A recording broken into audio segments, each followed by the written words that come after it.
तर हॅलो नमस्कार, मी अनुप्रिया होममेकर अनुप्रिया चॅनलवरती तुमचं पुन्हा एकदा मनापासून आणि खूप खूप स्वागत. आता जी रेडीमेड रंगोळीची जी फ्री सिरीज आपण स्टार्ट केलेली आहे त्यामध्ये बरेचसं आपलं बेसिक जे आहे ते सगळं काही कंप्लीट झालेलं आहे. आता आपल्या जे काही रांगोळ्या आहेत त्या अशा प्रकारच्या आपल्या बनून तर झालेल्या आहेतच, परंतु आता या रांगोळ्याचं पॅकेजिंग कसं करायचं. पॅकेजिंग कारण की पॅकेजिंग खूप महत्त्वाचं असते. हे बघा, पॅकेजिंग खूप महत्त्वाचं असते कारण आपण ते बनवतो, परंतु ते योग्य प्रकारे पॅकेज झालं पाहिजे, ते आपल्याला पॅकिंग करता आलं पाहिजे. तरच ते आपण आपल्या कस्टमरपर्यंत पोचवू शकतो. म्हणून तुम्ही ना मार्केटमधून स्टेशनरीमधून किंवा ऑनलाईनसुद्धा ना असे काही तुम्हाला हे मिळू शकतात. काय म्हणू आपण, पॉलिथिनसारखे असे थोडेसे बॉक्सेस असणारे पेपर ज्यामध्ये आपण रॅप करू शकतो. तर यामध्ये जर का मी ही मला करायची पॅक, तर हे बघा, एक मिनिट. आणि याला असं फोल्ड करू शकतो किंवा याला स्टॅपलसुद्धा मारू शकतो. हे कट करून स्टॅपलसुद्धा मारू शकतो आपण याला. हे बघा, हे अशा प्रकारे आपण याचे पॅकिंग करू शकतो. किंवा तुमच्या घरामध्ये जर का असे जेव्हा आपण काही सामान आणतो ना, कपडे हे ते, तर त्याचे जे पॉलिथिन असतात जेव्हा नवीन असतात तेव्हा, जुने झालेले नका वापरू, तर त्यामध्ये सुद्धा ना तुम्ही असं पॅकेजिंग करून ठेवू शकता आणि स्टॅपल मारून, हे की नाही. त्याच प्रकारे हे बघा, आता ही पॉलिथिन खूप मोठी झाली, तर मग मी काय करणार, याला फोल्ड मारणार आणि त्याला स्टॅपल करणार.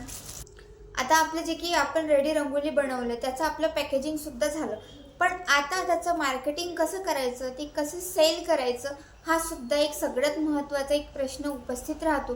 कारण की आपण सगळ्या गोष्टी झाल्या, परंतु आपल्याला जर का ऑर्डरच आली नाही, जर का आपण ते सेलच केलं नाही, तर मग त्याचा आपल्या घरी ठेवून फायदा काय.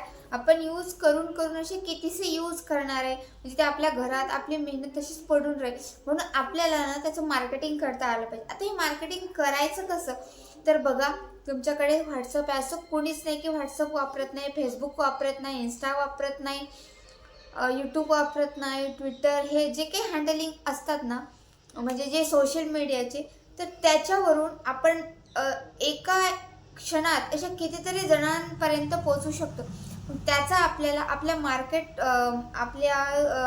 जो काही आपलं प्रॉडक्ट आहे ते आपल्याला सेल करता आलं पाहिजे इतरांपर्यंत. तर त्यासाठी आपण व्हॉट्सअपवर तुम्ही तुमच्याकडे जेवढे काही कॉन्टॅक्ट असतात त्यांना माहिती पडेल एवढं तुम्ही करू शकता. म्हणजे तुमच्याकडे जर का भरपूर सारे कॉन्टॅक्ट असतील तर तुम्ही स्टेटस ठेवू शकता रोज. हे एक झालं व्हॉट्सअपचं. फेसबुकला तुम्ही वेगवेगळे ग्रुप जॉईन करू शकता आणि त्या ग्रुपवर तुम्ही पोस्ट करू शकता की तुमच्याकडे हे प्रॉडक्ट आहे, जर कुणाला लागत असतील तर तुम्ही या नंबरवर कॉन्टॅक्ट करा. यासाठी तुम्ही पोस्टर बनवू शकता. पोस्टर बनवल्यानंतर तुम्ही ते ग्रुपमध्ये शेअर करू शकता. जसे की उद्योजकाचे ग्रुप असतात, महिलांचे ग्रुप असतात, किंवा ज्यांना जॉब पाहिजेत असं घर बसल्या, असे काही ग्रुप असतात. तर त्या ग्रुपवर तुम्ही ना ते शेअर करू शकता किंवा तुमचे पर्सनल जे अकाउंट असते त्याच्यावर सुद्धा शेअर तुम्ही करू शकता, जिथून तुम्हाला कस्टमर मिळतील. फेसबुकवर तुम्ही ॲडसुद्धा लावू शकता. म्हणजे ते ॲड थ्रू ती ॲड जे जे इंटरेस्टेड आहे याच्यामध्ये, तर त्या लोकांपर्यंत ती ॲड पोचते आणि तिथून आपल्याला लीड्स येतात, आपल्याला कस्टमर येतात.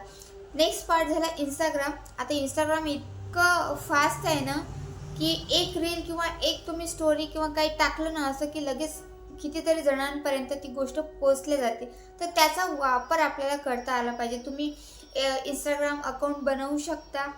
तर इंस्टाग्राम अकाउंटवरून सुद्धा ना तुम्ही हे जे काही तुमचे सर्विस देत आहे किंवा तुम्ही प्रॉडक्ट करता, आता आपण रेडीमेड रंगोळीचं करतो, तर तसं तुम्ही एक पेज, एक अकाउंट तुमचं ओपन करून ना त्याच्यावर तुम्ही त्याची इन्फॉर्मेशन टाकली, त्याचे रील्स बनवून टाकले, तुम्ही ते कसं बनवलं, ते कसं आहे, तुम्ही पॅकेजिंग कशी आहे, याचे रेट काय आहेत, हे सगळं जर का तुम्ही तिथं सांगत असाल ना, तर तिथून सुद्धा तुम्हाला हे मिळू शकतात, ऑर्डर्स मिळू शकतात.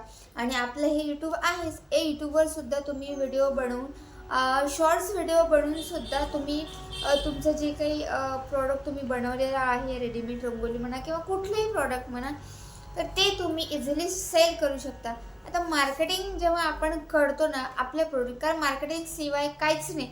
आपण म्हणतो मार्केटिंग मार्केटिंग, पण खूप मोठमोठे ब्रँडसुद्धा ना त्याचीसुद्धा झालं इंस्टाग्राममधून सुद्धा तुम्हाला खूप छान असा रीच मिळू शकतो तुमच्या रील्सला, तुमच्या प्रोडक्टला आणि त्याच्यातून आपल्याला कस्टमर मिळतात. आणि मग ते जेव्हा कस्टमर आपल्याला मिळतात, म्हणजे दिवसातून आपल्याला 10, 15, 20, 50 जे काही मिळतील ना, त्याच्यातले काही ना काहीतरी लोक आपल्याकडून घेतात. आणि नाही घेतलं तरी ना ते आपलं लक्ष ठेवून असतात की हे काय बनवतात, यांच्याकडे क्वालिटी आहे का.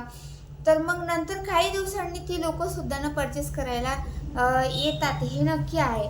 म्हणून आपण ना आपली नेहमीच जी काही क्वालिटी आहे ना ती चांगलीच ठेवली पाहिजे. म्हणजे कसं कस्टमरना आपल्याकडे परत आला पाहिजे. आणि मार्केटिंग करत असताना ना एक गोष्ट अजून एक लक्षात ठेवायला पाहिजे, ती म्हणजे ना आपण मार्केटिंग करत असताना जे आपलं ओरिजिनल आहे ना तेच आपण सांगायचं. उगाच बड्या मारून काय पण सांगायचं आणि लोकांना फसवायचं, ही गोष्ट काही बरोबर वाटत नाही. म्हणजे कसं आपले कस्टमर यांनी न वाढता कमी होत जातात. परंतु जर का आपण प्राईस कमी ठेवली तर आपले कस्टमरसुद्धा चांगले वाढतात. आता याची प्राईस काय ठेवायची, कशी ठेवायची आणि ते कसं सेल करायचं हे सुद्धा मी तुम्हाला सांगणारच आहे. तर तुम्हाला कळलं असेल की पॅकेजिंग कसं करायचं. असे जे काही छोट्या छोट्या हे मिळतात पॉलिथिनसारख्या, तर त्या तुम्ही मिशोवरून ऑर्डर करू शकता. किंवा जर का स्टेशनरीमध्ये तुमच्या जवळपासचे मिळत असेल तर ते घेऊ शकता.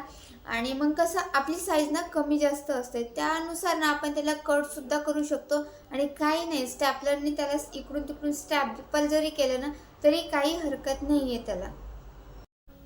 आता ही झाली फक्त आपली याची पॅकेजिंग.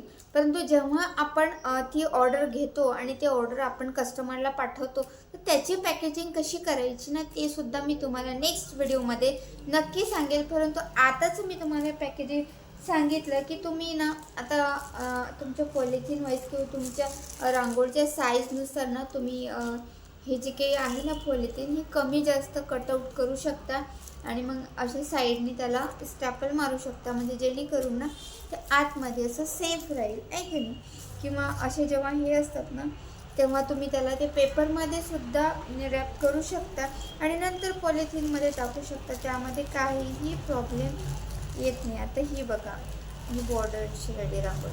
आता ही बघा, याला पॉलिथिन ही किती मोठी झाली नाही का.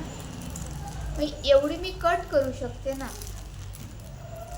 एवढं मी कट करून घेणार आणि या दोन्ही साईडनी स्टॅम्पल मारणार. परंतु रिअल जेव्हा मी पॅकिंग करणार कस्टमरला देण्यासाठी तर ती वेगळी असणार. कारण की त्यासाठी आपल्याला एन्व्हलप लागेल ज्यामध्ये आपण पाठवणार आहे. किंवा ते तर मी तुम्हाला सांगेलच काय घ्यायचं, एन्व्हलप घ्यायचं की काय घ्यायचं. तुम्ही जस्ट आता सांगते की तुम्ही असं पॅकेजिंगमध्ये ते ठेवू शकता. हे बघा.